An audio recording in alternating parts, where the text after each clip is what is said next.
Matahom nga kabuntagon mga kapaglaom, atong hisgutan niining adlaw mao ang atong morning devotional nga naguluhan tumong sa labing malumo nga pag-atiman sa Dios. Ug ang atong teksto makita sa Efeso 2:21 hangtod sa 22 nga nag-ingon, diha kaniya ang tibuok nga tinukod na usa ug nagatubo ngadto sa pagkatemplo nga balaan diha sa Ginoo. Ug nga diha kaniya kamo usab ginabalay aron mahimong puloy-anan sa Dios pinaagi sa Espiritu. Ang buhi nga iglesia sa Dios sa tinagsa maoy usa ka puloy-anan sa Dios pinaagi sa Espiritu. Nga ang tawo mahimo nga usa ka maayong pagkatukod nga templo alang sa pagpuyo sa balaang Espiritu sa Dios. Nga si Ginoong Hesukristo makapuyo diha sa kinahiladman niya nga pagkatawo. Nga magpasidungog ug magabalaan sa iyang tawhanong kinaiyahan nga pinaagi sa iyang Diosnong mga kinaiya.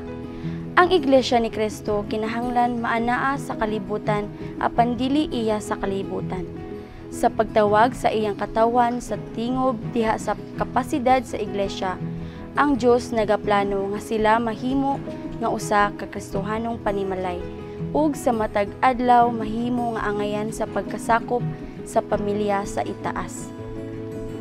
Sa ingon niini, giumol sa Dios ang mga magtotoo sa iyang pulong diha sa usa ka lawas aron ang ilang impluwensya mahimo nga usa ka panalangin sa usag-usa ug ngadto sa kalibutan.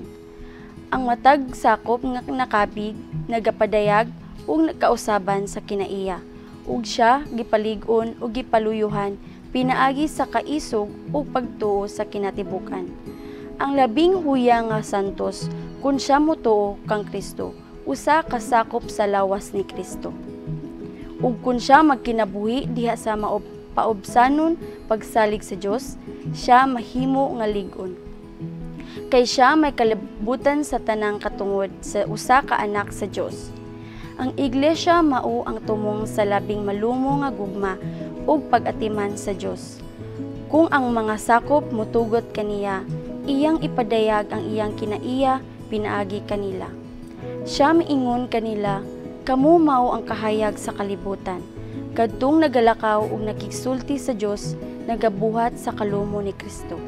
Sa ilang mga kinabuhi, ang pagkamainantuson, kaaghop ug pagpugong sa kaugalingon nahiusa uban sa balaan nga pagka maunungon ug kakugi.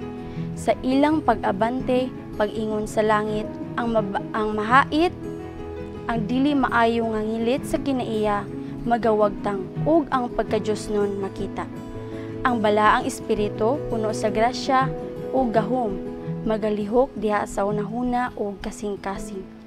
Si Kristo naghimo og tagana nga ang iyang iglesia mahimo nga usa ka na bag-o nga lawas nga gitdan-agan sa kahayag sa langit nga nagabaton sa himaya ni Emmanuel.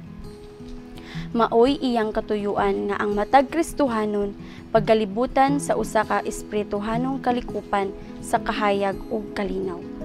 Ulay kinutuban ang pagkamapuslanon sa usa nga nagsalikway sa kaugalingon, nagahatag og luna alang sa paglihok sa balaang espiritu diha sa kasing-kasing ug nagapuyo sa usa ka kinabuhi nga bugos nga gipahinungod ngadto sa Dios. Magampo ta mga kapaglaom. Ama namo aniya ka sa kitasan sa mga langit. Ginoo, daghang kay salamat sa maanindot nga kabuntagon nga imong gihatag. Ug daghang kay salamat Ginoo sa kahigayunan nga nagatuon sa imong mga pulong karon Ginoo nga hinaot kini masabtan sa mga katawhan. Ug daghang kay salamat Ginoo sa comfort ug encouragement nga pinaagi niini nga mga pulong imong gihatag kanamo nga magatisok sa among hunahuna ug kasing-kasing ug mahimong gabayan sa among pagkinabuhi ning kalimputana. Pasayloa kami sa among mga sala, di man kami napakyas sa pulong sa buhat ug sa hunahuna. Kini among gilauman gipasalamatan ug gituhang madawat sa ngalan Ginoong Hesus, among bugtong manluluwas. Amen.